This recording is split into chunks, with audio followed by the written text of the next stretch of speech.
क्या है वीकेंड की रीडिंग? पिछले हफ्ते के पेन के बाद अब क्या करना है? पिछले हफ्ते तो हम 22,000 के नीचे भी स्लिप हो गए थे, मामला खासा गड़बड़ाया हुआ था। Veeru, good morning. कितना पेन बाकी भाई? क्या अप्रोच रहेगा मार्केट्स का, निफ्टी निफ्टी बैंक का? जी गुड मॉर्निंग आशीष। एक तो चीज़ ये वही जो नीरज जी ने मेंशन की, इलेक्शन डे, उसकी अपनी एक घबराहट होती है बाजार में, तो उससे थोड़ा सा आई थिंक उसके लिए प्रिपेयर रहिएगा। ये वीक क्रिटिकल है आशीष। क्यों?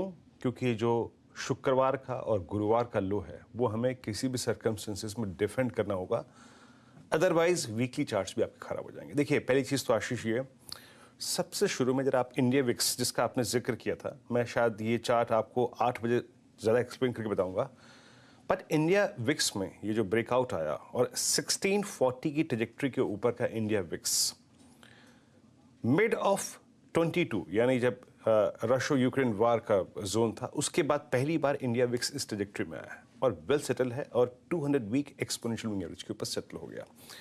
इसकी कूलिंग ऑफ, इसका 1640 के नीचे जाना बहुत ज़रूरी है, अदरवाइज वॉलेटिलिटी परसिस्ट करेगी और एक्सट्रीम वॉलेटिलिटी परसिस्ट करेगी। डाउन साइड खुले हुए बाजार में 1640 के नीचे इसका कूल ऑफ होना ज़रूरी है।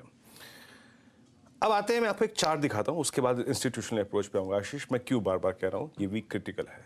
ये है आपकी स्क्रीन पे निफ्टी वीकली चार्ट।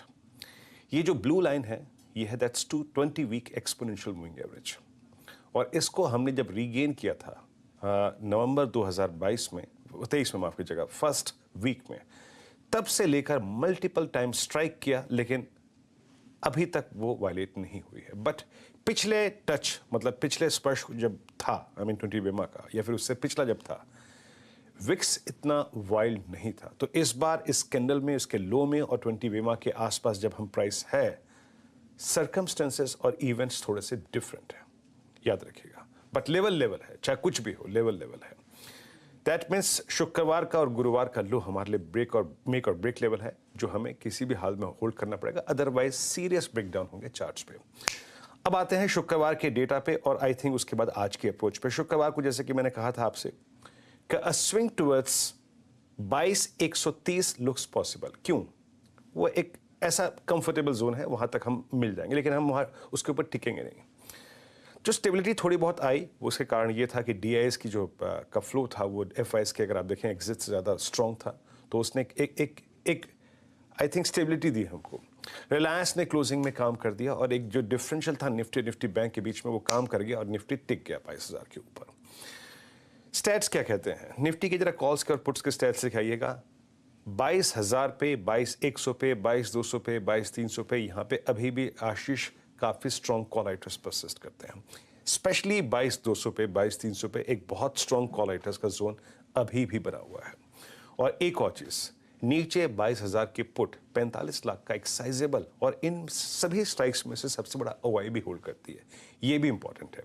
जो बात मैं कहना चाह रहा हूँ उसको समझिएगा कि 22,200 पे कॉल राइटर है, 22,300 पे कॉल राइटर है, तो 22,000 पे पुट राइटर भी है। और ये पुट राइटर मंथली स्टैट्स में, याद रखिएगा, मंथली में भी परसिस्ट करता है। मंथली पुट 22,000 की अभी भी स्ट्रॉन्ग ओआई होल्ड करती है। और ये जो पिरामिड्स आपकी स्क्रीन पे आएंगे वो इसी बात का रिफ्लेक्शन है कि 22,000 पे अभी भी बाजार ये मान के चल रहा है कि हम इसे डिफेंड कर जाएंगे। ये जो लाइट ब्लू कैंडल है आशीष, मेरी अप्रोच करेंगे। अब लेवल्स लेके आइए, रेजिस्टेंस को लेके आइएगा, थोड़ा एक्सप्लेन करूंगा मैं यहाँ पे। देखिए, जो मैं शुक्रवार को बात कही थी वो फिर कहूंगा, एनी टाइम एक कंफर्टेबल स्विंग टुवर्ड्स 131 131 के ऊपर टिके तो 187 तक का पॉसिबल है। बट इस क्लस्टर का 187-217 का मैं इस्तेमाल करूंगा सेल ऑन राइज के लिए। जब तक 187-217 नहीं क्रॉस हो रहा है, it will be sell on rise. और उस ट्रेड को हम कहां ले जाएंगे? बेस 1 तक। बेस 1 क्या है? 22,000 की ट्रेजेक्ट्री, 21,933 की ट्रेजेक्ट्री, वही ट्रेजेक्ट्री जो मैंने चार्ट्स पे एक्सप्लेन करी वीकली चार्ट्स पे, that's 20 week exponential moving average. लेकिन याद रखिएगा, अगर स्ट्रीट ने, बाजार ने, निफ्टी ने इस हफ्ते, आज, कल, परसों में अगर ये लेवल ब्रीच किया तो फर्स्ट इंस्टेंस पे स्विंग टुवर्ड्स 21763 पॉसिबल है। तो ऐसे अप्रोच कीजिए निफ्टी को। अभी हमें सिर्फ 22187 के नीचे सेल ऑन राइज करना है और उस ट्रेड को कवर करना है 22,000 और 21,933 के जोन में। रेजिस्टेंस की प्लेट फिर लेके आइएगा। अगर इस हफ्ते बाजार 217 की ट्रेजेक्ट्री को पार करता है, यानी 50 डेमा को पार करता है, तो टेस्ट ऑफ 20 डेमा पॉसिबल है, that's 22331 20-day exponential moving average. Picture अभी यहीं तक की ड्रॉ करूंगा। निफ्टी बैंक जो मदद रिलायंस निफ्टी की कर रहा है टिकने में, एक डिफरेंशियल क्रिएट करने में वर्सेस निफ्टी बैंक, वो अभी निफ्टी में नहीं है। HDFC बैंक अभी भी नए गोते लगा रहा है, नए अगर आप देखें लोस लगा रहा है, तो स्टेबिलिटी नहीं है आशीष। चार्ट्स खराब है स्टॉक फ्यूचर्स के, मेरे को नहीं मालूम कहाँ से अगर आप देखें थ्रस्ट मिलेगा। लेवल्स लेके आइए और पिरामिड्स लेके आइए। 48,000 पे सबसे स्ट्रॉन्ग कॉल राइटर है, 47,500 पे कॉल राइटर है, और पुट राइटर कहीं पे परसिस्ट करते हैं तो वह है 47,000 की स्ट्राइक। लेवल्स लेके आइए। अब एक बात याद रखिएगा, जैसे कि हमने निफ्टी के केस में ड्रॉ किया, अ कंफर्टेबल स्विंग, आराम से थोड़ा सा पुल बैक मिले तो हम कहाँ जा सकते हैं, रेजिस्टेंस 1 लेके आइएगा। अगर आप 47,500 47,710 ये RS1 है, इसकी ट्रेजेक्ट्री को पार करते हैं तो आप 934 और 48,020 स्ट्राइक कर सकते हैं। बट मैं फिर कहूंगा 934 और 48,020 में सेल ऑन राइज के लिए यूज करूंगा, और जो सेल ऑन राइज होगा उसका कवर जोन होगा बेस 1, और वो क्या है 47,200 47,600 100-day एक्सपोनेंशियल मूविंग एवरेज।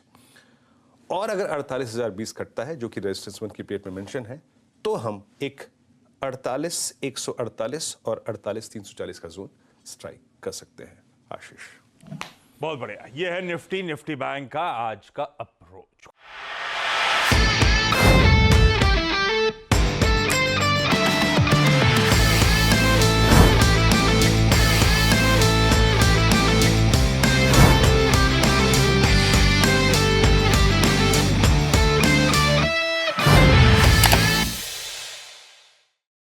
बता दें कि मनी कंट्रोल पर दिए गए विचार एक्सपर्ट्स के अपने निजी विचार होते हैं। वेबसाइट या मैनेजमेंट इसके लिए उत्तरदायी नहीं है। यूजर्स को मनी कंट्रोल की सलाह है कि कोई भी निवेश निर्णय लेने से पहले सर्टिफाइड एक्सपर्ट की सलाह लें।